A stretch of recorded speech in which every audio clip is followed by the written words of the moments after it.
Saya menikah dengannya selama 3 tahun, tetapi selama 3 tahun bisa dibilang saya hanya diberi nafkah batin sebanyak 5 kali. Assalamualaikum warahmatullahi wabarakatuh. Waalaikumsalam warahmatullahi wabarakatuh. Ustadz, perkenalkan nama saya Kania Permatasari, saya seorang penyanyi. Saya sempat menikah dengan seseorang namun bercerai dikarenakan KDRT. Pada akhirnya saya bertemu dengan seseorang yang saya pikir dia adalah orang yang terbaik yang Allah hadirkan sebagai pengganti untuk saya. Ia adalah orang yang cukup terkenal dan berasal dari negara luar.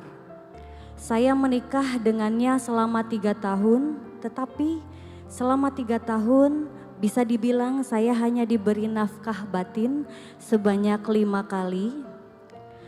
Bahkan untuk nafkah kehidupan saya tidak dicukupi. Tentunya sebagai manusia saya menginginkan kehidupan rumah tangga seperti pada umumnya, di mana seorang suami mampu membimbing dan membahagiakan saya. Perempuan mana yang ingin rumah tangganya gagal? Saya ingin mempertahankan rumah tangga saya yang kedua ini. Akan tetapi saya merasa pernikahan ini hanya untuk konten saja Pak Ustadz. Saya disuruh membuat konten seolah-olah saya sedang hamil dan keguguran. Yang padahal itu semua adalah bohong.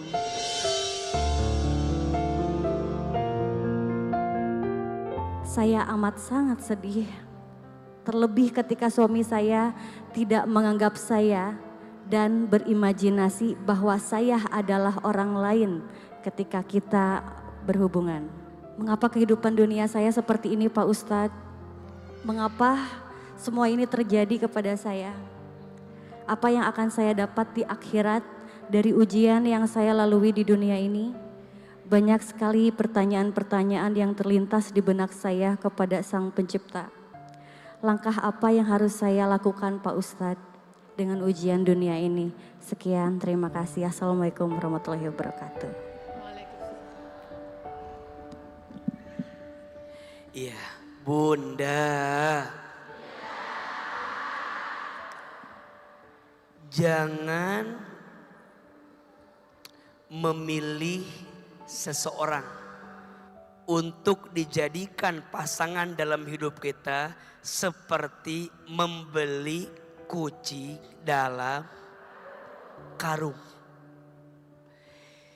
Ini teman hidup yang panjang. Rumah tangga itu bahtera yang besar, yang panjang, yang lama.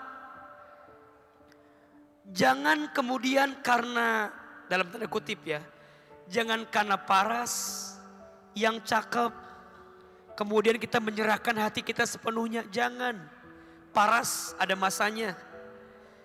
Jangan karena harta, harta ada habisnya.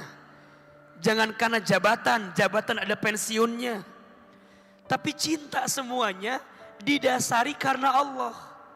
Termasuk mohon maaf, mungkin ada fenomena orang menikah dengan warga negara asing, dengan WNA. Enak nikah sama bule gitu ya. Pasti kaya, pasti banyak duitnya. Belum tentu. Kadang tak seindah realita. Betul? Tetap kita harus pastikan semuanya. Kita cari pasangan yang satu visi, satu misi. Bersamanya membuat kita bisa makin dekat dengan Allah. Termasuk mohon maaf ya, jangan mudah menggadaikan iman kita karena cinta kepada manusia. Kan sekarang banyak ya, tolong dijaga hidayah iman yang Allah berikan kepada kita. Kita boleh kehilangan apapun, asal jangan pernah kehilangan Allah dalam hati kita. Kita boleh diuji dengan ujian apapun, asalkan dengan ujian itu kita melewatinya bersama dengan Allah Subhanahu wa Ta'ala. Yang jadi berat itu karena kita melewatinya sendirian.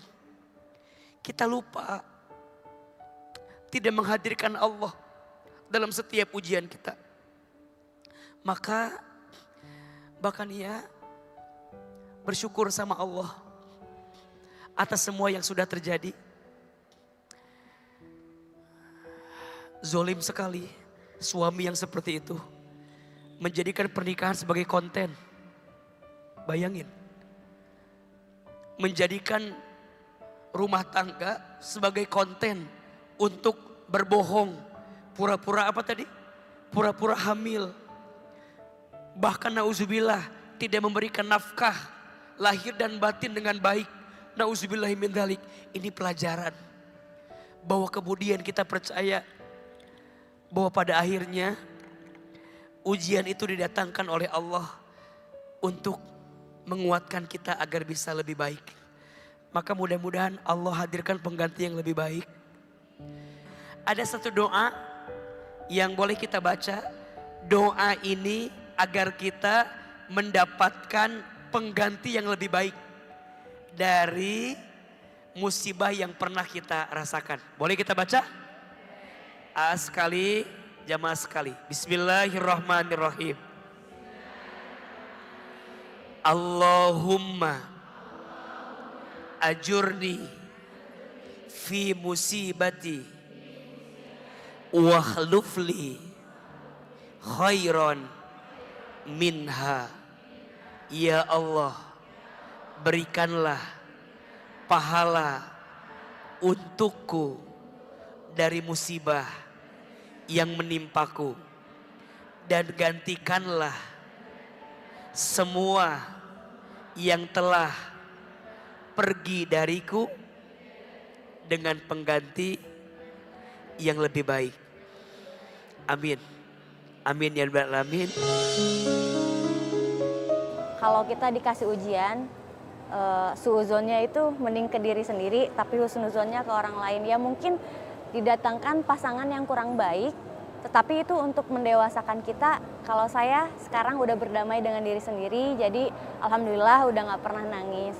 Rasanya saya lebih lega, terus ngerasa mungkin pengalaman saya bisa jadi pelajaran juga buat orang lain.